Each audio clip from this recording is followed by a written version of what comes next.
This lesson is going to be going on to gluttony. Uh, it's uh,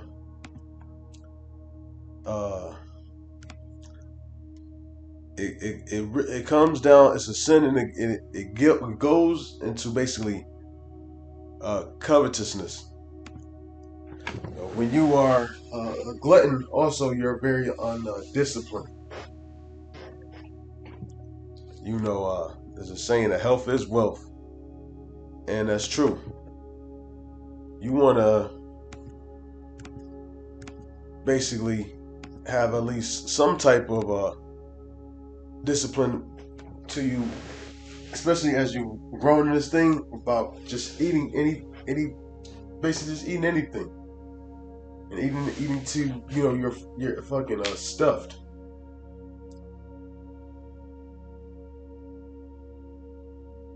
You got a lot of places that only eat once a day, and that's normal. Not because they're in poverty and they can only afford it. Like they ate once and that's it. All these large portions and supersized me and large drinks and large that. That is Americanism. On top of that, uh, this food that we do eat is disgusting. And Scripture says we will eat our bread defiled among Gentiles. And I'll grab that a little bit later. But I want to get Proverbs 23, and it should be 23 and 21.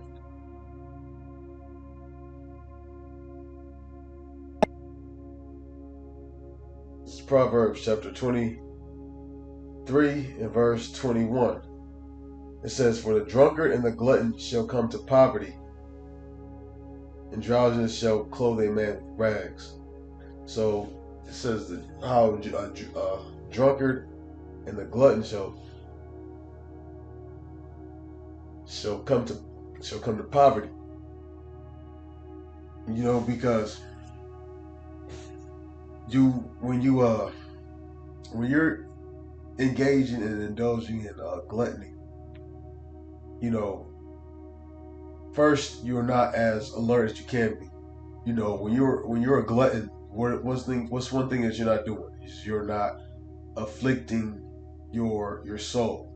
You're not going on a fast, because being opposite of gluttony is basically being on a fast, and that's part of your spiritual evolution, is being able to go on a fast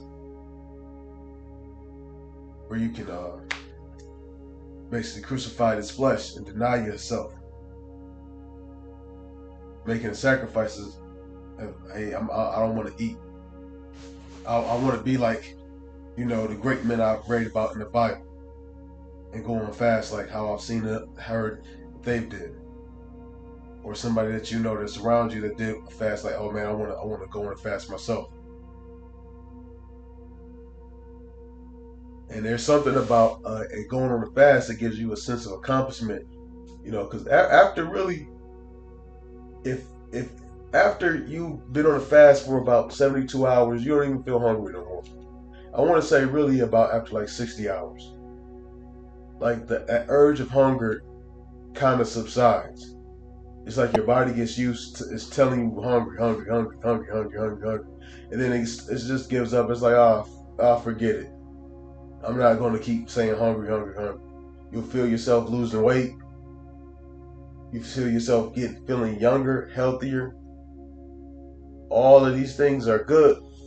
When you're a glutton, it's the opposite. Here it is. Your stomach's damn bloated. You feel 10 years younger than what you really are at the moment when your stomach has went through ingestion and digestion. And another thing I want to say about the spirit of gluttony too is that, matter of fact, I made the point earlier, but a lot of this food that we eat is bull crap. Especially in today's where this is a fast pace. You have to work more than 40 hours to get by or you got to have a lot of roommates, or living way below your means and make a lot of sacrifices in order to afford the cost of living at this time.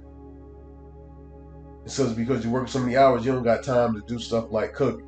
So what do? You're getting a lot of fast food. And that fast food is what? Processed food.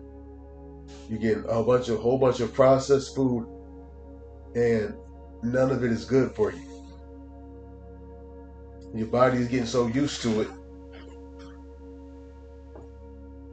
that when you get some actual real food in you, it has to almost reacclimate itself.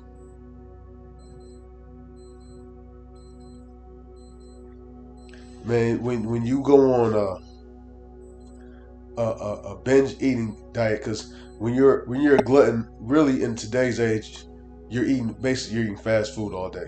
You're not cooking and eating everything. You're busy. You're got a crazy schedule, and you're just buying food and eating it left and right. And that is not the spirit that we are supposed to be in. This glutton spirit that we're just eating everything. Real quick, it's not as like you.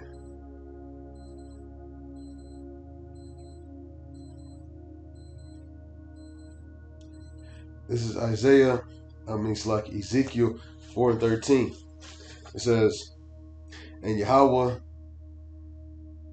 said, even thus shall the children of Israel eat their bread, defiled among the Gentiles, whither I will drive them.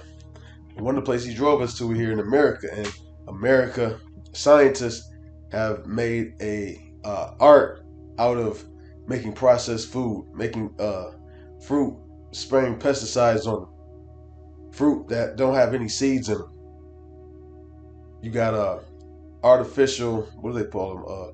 Preservatives that they're putting in food, and the food and the meat is not rotting away because there's preservatives in it. They're keeping it basically preserved. You got a whole bunch of high fructose corn syrup and damn near everything, and most Americans are deficient in potassium. That's one of the reasons why a lot of Americans are overweight. That, and with a whole bunch of sodium, because sodium contains water, and so a lot of people have water weight on them. They eat a lot of grease and a lot of stuff with a lot of sodium in it. And what does potassium do? Potassium helps to lose weight, because the potassium, it helps to break down that sodium in you. And most Americans are deficient in potassium.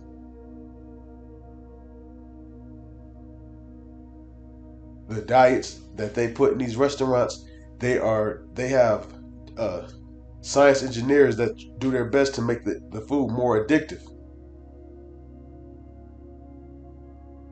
More addictive to the point where you just gotta have it. You look at that McRib. People were fighting over that. Something that I think Popeyes did. I think they made some type of spicy chicken or something like that. People were fighting over that. Fighting over that. That's crazy. That food can make you do that. So you want to be able to fast every now and then. Being able to deny yourself and just say, you know what? I'm not about to eat for a day, 2 days, 3 days. And that gives you a sense of accomplishment once you've been able to complete that. And so I hope this lesson has been edifying yet again. And I want to give all praises and glory unto Yahweh, Bashem, Yahweh Shai, Bashem, Rakakudash. Double honors to the elders of GMS Ruel. Peace, salutations to Lake Akim. On the four corners, pushing truth, sincerity. Peace be unto you, and Shalom.